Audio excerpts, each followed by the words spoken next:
Ako,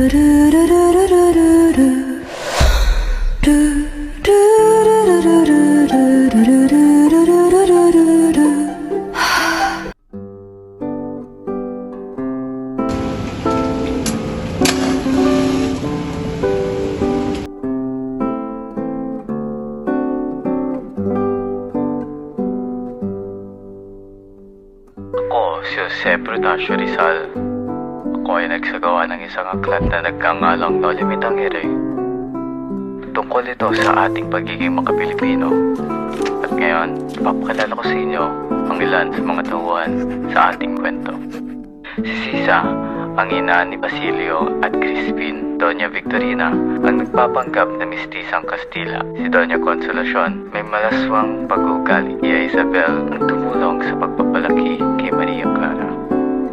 At si Maria Clara, ang kasintahan ni Crisostomo Ibarra. Ay nako, malikot ko yung nanakit na naman. Ngunit, anong ginagawa ko rito sa mga libingan ng Mimao? Bakit ako nasa semeteryo? Ay, alam ko na. Hinahanap ko ang namatay ninyong pagmamahalan dahil ikaw yung pinagpalit at iniwan. Uy, si Crisostomo ba ito? Oo nga, si Crisostomo. Magandang umaga sa'yo, Crisostomo. Magandang umaga din sa'yo, Piloso Prudencio. Ako naman nagagalak na makita ka. Tila di ka magpakali, para bang ibon na nawalay sa grupo. Balisan mula sa kapinuhan ng iyong tono. Kasi po yung ano niya po, inaano po siya ng ano, kaya naganuhan sila ng ano. Ano? Teka nga. Hindi ko nga kinakot si Putoy. Hindi mo kinaganda lalahan ang pagsabat. Tumigil ka riyan at baka maano rin kita. Ay, paumanhin po. Ang ama ko ay namatay. Hindi siya nabigyan ng dangal na nabubuhay. Mga private na mumuno na nagmamalinis sa kanilang mga sarili manggas. Ito ba ang naging kabayan ng kanyang kabutihan at kabayanihan? Ang ikulong, pahirapan at ilibing sa libingan ng mga isip. Kaya nalulungkot ko, Crisostomo. Nagninilit na abag ako sa ginawa sa iyong ama. Nakikiramay ako. Alam ko napabuti na ama mo ang marami na tulungan. Hindi ko mawari na gagawin siya na gano'n kasama. Maraming salamat sa iyong pakikiramay, Piloso Prudencio. Ang pagbabayaran nila ang ginawa nila sa aking ama. Ipanatag ang isip at diwa, Crisostomo. Kaya mo na ang Diyos sa pagparusa sa kanila. At ituloy na lang na simulan ng iyong ama at huwag na dumating pa. O siya, Crisostomo, ako'y mauna na at paparumpa sa simbahan. Naunawaan ko, Piloso Prudencio. Maraming salamat sa pagbabagaan ng aking loob. O siya, mag-iingat ka sa pararoon sa simbahan. Si. Alam po. Matagal na panahon na nung huling apa ko sa bahay ng San Diego. Maraming pagbabago at inobasyon. Nagagalak akong muling na aking pagbabalik sa aking bansang tinubuan. Crisostomo, halika na tinihintay ka na sa pagkakalo. Hindi mo naman atang ibig pagintin sa pananabig ng mga bisita. Maraming panahon nung nagagalak sa muli mong pagbabalik. Alina, nais ko na rin makita ang taong nagagalak sa aking pagbabalik. Nanulubag ang aking loob na makita ang aking binibining Maria Clara.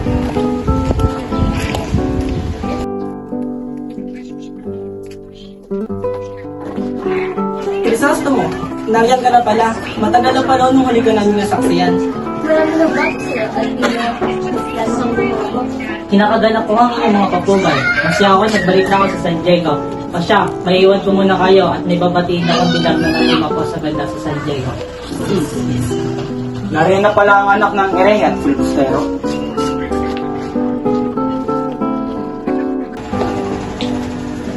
Tia Isabel, magandang gabi po. Oh, Crisostomo, bakit ka naririto? Hindi ka dapat at sinasagutan namin ng mga bisita sa ibaba? Si Tia, ngunit may pinapatig ang aking puso na makita. Di makakatulog ang aking isipan nang hindi ko siya nakikita. Asus, ang iyong nobya ba? Naroon siya sa kanyang kwarto at tila nag-aayos dahil alam na napaparito ka sa San Diego. Teka, at tatawagin ko muna siya. Tawagin mo nga si Maria sa kanyang kwarto at pakisabi na naririto ang kanyang nobya. Si. So, Crisostomo, narito na pala ang nobya. Iiwan ko muna kayo dahil kapit ko ng pangungulira sa isa. Naalis na muna ako, Crisostomo. Akala ko hindi mo na ako naalala. Akala ko hindi mo na ako pabalikan sa Sandiego. Ikaw pa ba ang aking makakalimutan? Sa araw-araw, ikaw lagi kong naaalala. Lagi naman kita sinusulatan na hindi ang pangangamusta. Hindi mo ba ito nababasa? Nag-bus ko ito. Tungkol sa mga lilang na pinagawa, inipon ko ito simula na ito makikinabigay. Tulog pa rin ang init itong nila, Crisostomo. Kung gano'n naman pala, ano ang kinakagulo ng isip ng binibini ko? Salihan ko lamang noon ay papapatid ang nais ko ituran sa'yo dahil nasa Europa pa ako ng mga panahon na yun. Siyang tunay, ngunit napapanibang. Papanibang ba sa iyong saraha? Tama na nga ito. Kasi ako sa muling pagbabalik mo. Masaya akong mapatid dito, mahal ko. Masaya akong makita kitang muli. Hindi ako makapaniwala na masasaksihan hindi kita. Walang kupas ang iyong ganda, butit ako. Ganun ka din naman, walang pagkita sa pamukula at pagpapagduro. Isang mahusay na obra ang niligaw ng Diyos para sa akin. At sino man, walang makakapantay sa iyo sa aking puso. Hindi ko mawari kung bakit kinakantado mo ang iyong panunaw sa kagandahan ng ibang babae sa iyo. Ang kagandahan ay di mapasusukat sa pagkisibo ng mga tao. Ngunit, ang kagandahan ay sumisibulo lamang sa iyo, mahal ko. Katawad, ngunit hindi na ako magtatagal, kita ko. Kailangan ko na lumisan. Naway makarating ka ng ligtas at kaya ka sa iyong paranoon. Paalam, kita ko. Paalam kay Sostomo, gabayan ka nawa ng magkapal.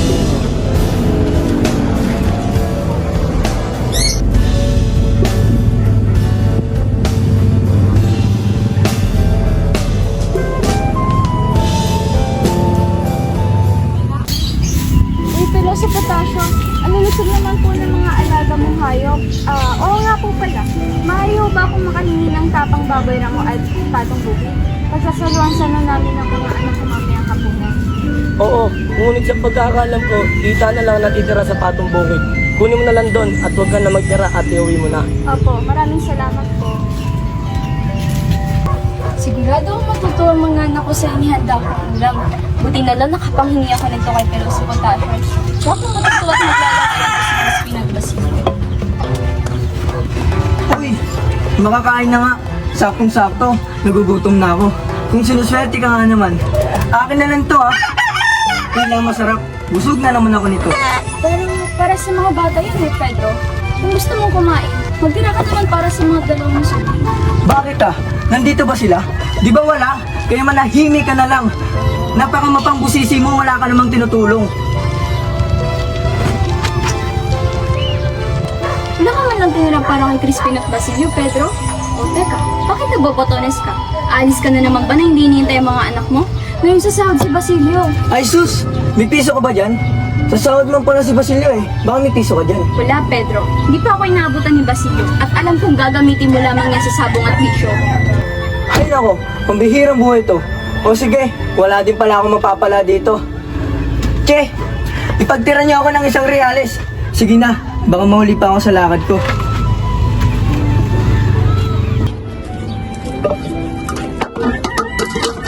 Sino masamang pangitain? Ngunit huwag mo nga anak ko, Diyos ko. Ang ganda ng hapon, ang lamig ng paligid. Kala ko paligid na ang lalamig, ikaw rin pala. Aray, sakit, bigat yun. Baliw, sisiraan ka naman ng bait mo, Gurang. Wala ka namang kausap. May sayang na pakiisip. Magsilisan niya kayo. Kumaupo na, hindi nyo nga maalisin yung mga muta, sasalin yung mga mata. O, Crispin Basilio, bakit nariyan pa kayo sa simbahan? Magagabi na. Magandang hapon po. Pinagtatrabaho pa rin po kasi kami ng mga kurat. Opo, siya pong tunay. Ganun ba? Kayo umuwi agad Nagluluto kayo ng ina nyo ng paborito ng ulam. Tiyak, magugustuhan nyo. Talaga po? Kuya, halina't umuwi na tayo. Nasasabik na akong matikman ng luto ni Inay. Crispin, nakalimutan mo na ba ang sabi ng oras na walang uwi hanggat di na sinasabi at baka dagdagan niya pa ang ating parusa? Ay, oo nga po, kuya. Mabilis pa naman mag-init ang huli ng kubra. Mauna na po kami, Peloso Potasio, at baka mahuli pa kami ng sakit ng mayot at tura. Paalam na po. Si.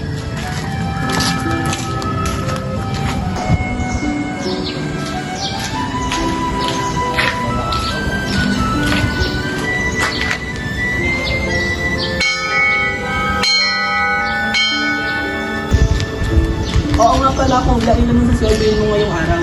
$2 lamang. Bayaran mo na kayong sinasabi nilang ninakago sa simbahan. Sige na, para hindi na sila manggulo at makauwi na tayo. Natatakot na kasi ako rito eh. Naku, Crispin, 2 mata na ang inabot ko sa sakit ng mayot at ang ninakaw mo raw yung 2 onsa ng ginto. 2 onsa ng ginto? Ilang daliri ba sa kamay, kuya? Ang 2 onsa ng ginto ay $32. Ha? 32 reales? Ganun kalaki? Sana talaga kinuha ko na lang iyon at ibinigay kay inay. Naku, Crispin, magpreno pa naman kasi yung pananalita, di magandang biro yan.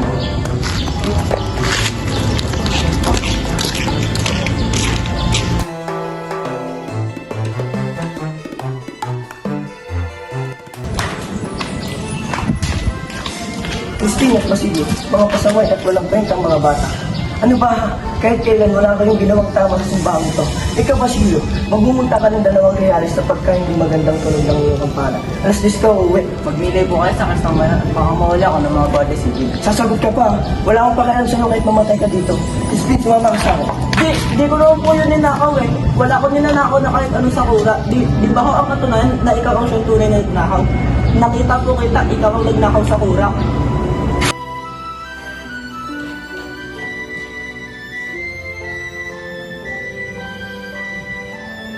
Ulat giliw kayo. Tama na ho yan. Anong tapang at lakas ng loob ang nagtulak sa inyo?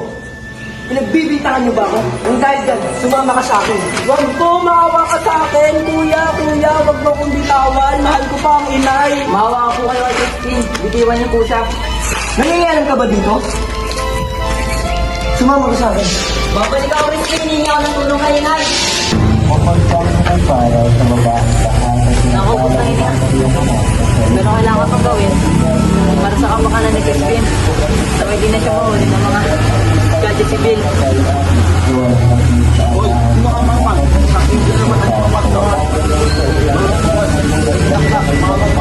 Yan ako po. Santa Maria, ina ng Diyos, ipanalangin mo kami makasalanan ngayon at kung ang mamamatay at katulad mo Hindi napapalaman kung hindi makumunod. Maray, kamusta? ngayon at kung ang mamamatay. Diyos ko, sana ayos lang ang mga anak ko. Inay! Inay! Basilio, anak! Anong nangyari sa'yo? Bakit daguan ang iyong ulo? Nasaan yung kapatid mo? Nasa simbahan po. Halika, gagamutin kita dito. Bakit mo naman nainiwan ng kapatid mo, Ro? Diba ang sabi ko sa'yo, huwag mong iiwanan si Crispin? Yan ang unang bilin ko sa'yo. Ang sakit ng mayat po kasi inay. Binagbibintangan niya po si Crispin na nagnakaw. Ano? Bukas na bukas pupunta ako sa simbahan. Hindi makatarungan ang ginagawa nila. Kung alam ko lang na mangyayari to, edi sana hindi ko kayo hinayaang pumunta sa simbahan. Nagkaalala po kay Crispin inay. Ngunit matanong kita, ang iyong ulo, sino may gawa niya? Ang sakristan mayor din ba? Binaril po ako ng Guardia Civil dahil lumabas ako ng alis ng gabi dahil sa utos ng Sarastang Mayor. Mga walang niya. Wala talagang puso. Hindi man lang ba nila naisip na bata ka lamang? Ang mga anak ko.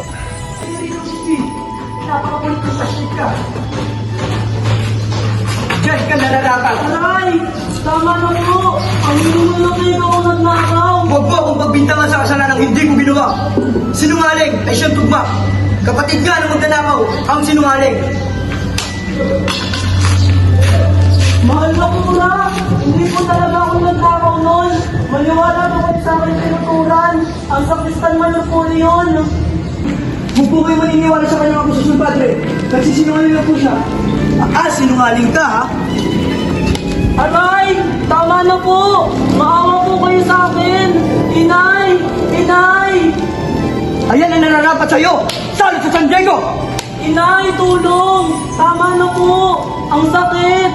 Kura! Papating kita sa palagdaan-daan ko tutulogin ng iyong mga buto! Tatapusin ko yung hininga mo! Tunta! Inyo! Hangad! Tama na po! Hindi ko na po kaya!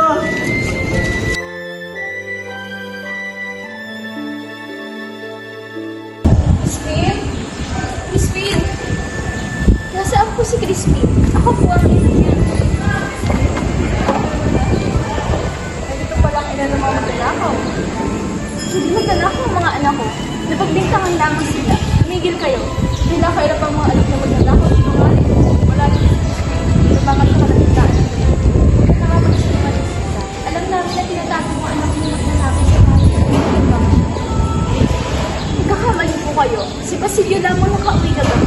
At inilahad niya na hindi sila pinalabas ng sakristang minor. Hindi lang pala magnanakaw yung mga anak. Mga sinungaling din pala. Yung problema niyan, malaki na balikan ng body lang suwain na sa hindi magnanakaw at sinungaling ng mga anak ko. Tumigil kayo. Ilabas niya siya. Ay sa pagtakpan sila, mas mabuti pang umuwi ka na lang. Dahil paparoon ng mga guardia civil upang takpin ang mga anak. Ano?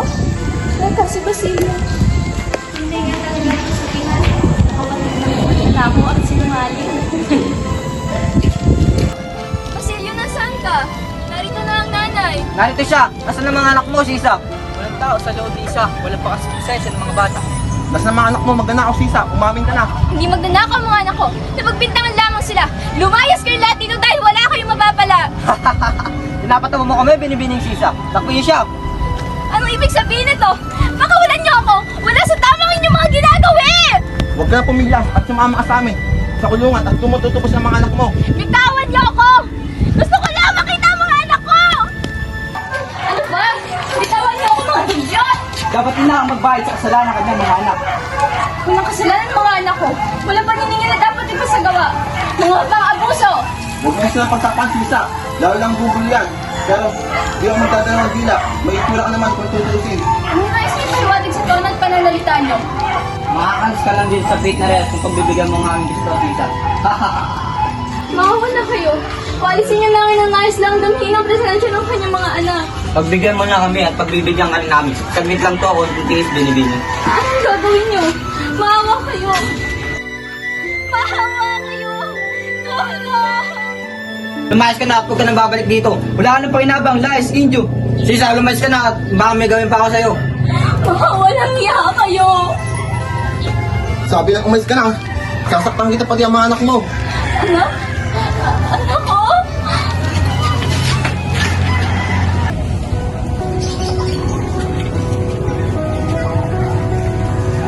Panghuli na ang aking nadarama sa kanyang maisip ang iyong pag-alis. Dahil ialintana ang lakay din yung mga examen at ilawali masisilayan pa ang hero. Pagsawalang bahala mo sa mundo. Huwag kang mag-alas eh. Pangakong ikaw lang nasa puso't isip ka. At di ko mapapala ako makakabalik pa ako at ang aking buhay. Paglumpad sila ng paghipi at mga luha at pumapatakdali sa aking mga tayo. Ewan hindi ito magsagaman sa iyong pag-alis.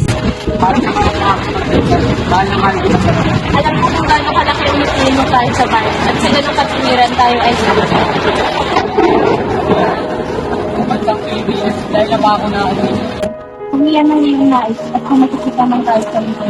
Wala nang hinaharap sa rin. Bilang mga oras natin, kaya hindi na ako.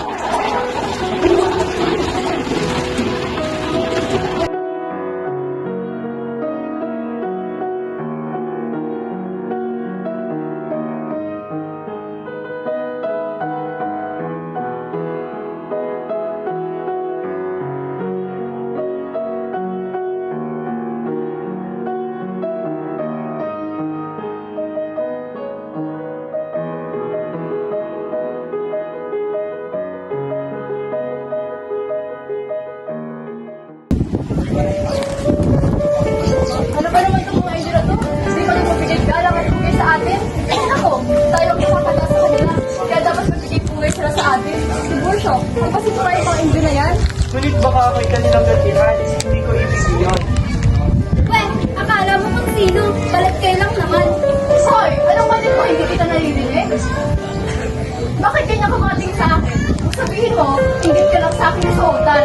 Pupunta na lang siyang tunay na maiingit sa'yo, Doña Victorina. Sa bagay, kaingit-ingit naman talaga ang pulot na buhok. Di ba natagka at itigil nyo na yan? Halika lang. Huwag ka nga makailang. Hoy, babae, kilalanin mo ang kahanap mo. Sa Kamaynilaan, ang mga alpalis hindi tinatanggap sa aking tahanan. Sila'y naghihintay lamang sa aking pintuan. Aba, sa Lentisimas, Senyora Bubot, hindi nakakapasok ang mga alpares. Natural, ang mga puyatot lamang ang maaari.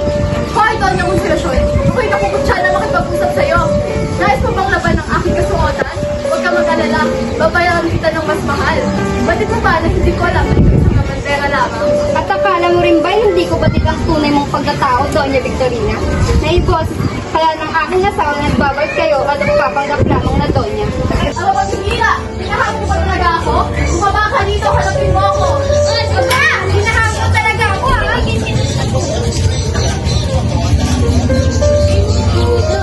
Ano nga daw ka rin masabi mo? Pag-ibig ko, akala mo kung sino matapang. Bakit? Sino ka ba? Ako, isa akong alpares. Ikaw, asawa ka lang ng dugyot. Wala ka talagang galang. Labandera ka lang. Ikaw, mapagpanggap lang na Doña. Labandera! Anong kaguluhan nito? Magsitigil kayo. Umalis ka lang mapagpanggap na Doña. May araw ka din, labandera!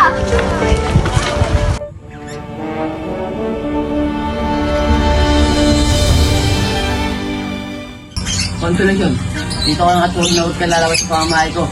Wala talagang magandang naidulot sa akin kundi problema sa mga pananamit at amoy mo. Isa kang tunay na kahiyan. Baka nakakalimutan mo. Asawa mo ko. Pinili mo ko. O baka hindi mo lang natanggap na mas paganda ako kay Maria Clara.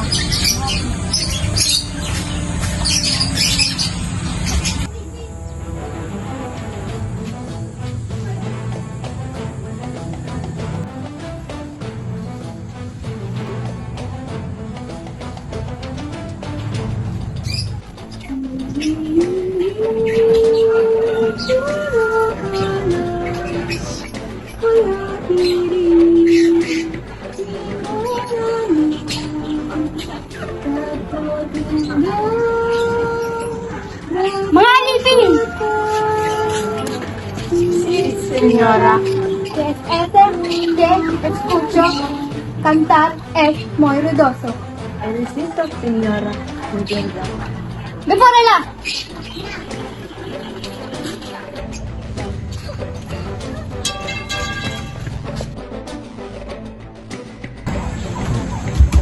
Y vamos, magkantar ikaw!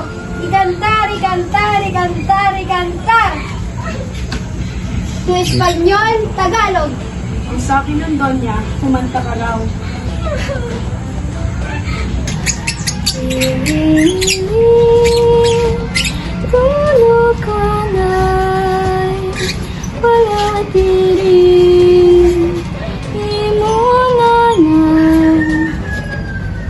Mahusay, mahusay, mahusay. Pa-Espanyol ka pa? Marunong ka naman pala mag-Tagalog. Aba malamang, ay nakatira ako sa Pilipinas.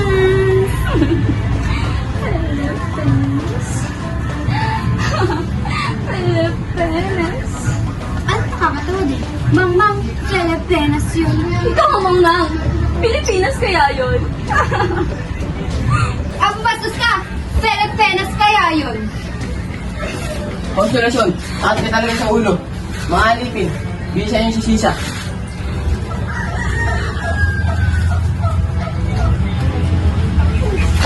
Crispin! Basilio! Mga anak ko! Ilabas niyo ang mga anak ko! Maaari niyo ako husgahan bilang isang tamulit kailangan hindi niyo ako maaaring husgahan bilang isang ina! Ilabas niyo ang mga anak ko! Hindi ako baliw! Hindi ako baliw! Ikaw! Nakikita mo ba ang anak ko? Hindi ikaw ang anak ko! Crispin! Basilio! Dito, sabi ka dito, kumakita tayong bangka. Kung naibigin mong gawin, makabit ka ng mga garbage ay ikawal di ka ngayon minuwa. Magsabi tayo ng kasawa sa pang makinakapit sila. Pero, ano pero, parang pagsa tayo ng gamot.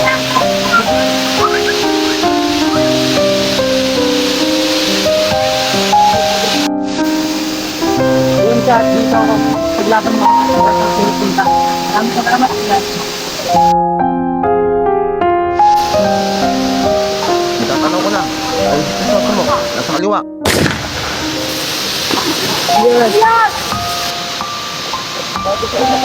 Paalam ni Cristo. Paalam niya.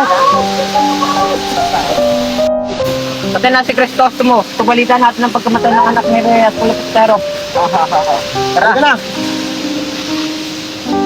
Nandito po ako, Inay. Ano nangyari sa inyo, Inay? Sumagot ka, Inay. Inay, mahal na mahal kita, Inay. Bata, halika dito. Inay! Huwag mo ko iwan, Inay. Paslit, halika dito. Bakit po? Ano po yun? May ibibilin ako po yung importante.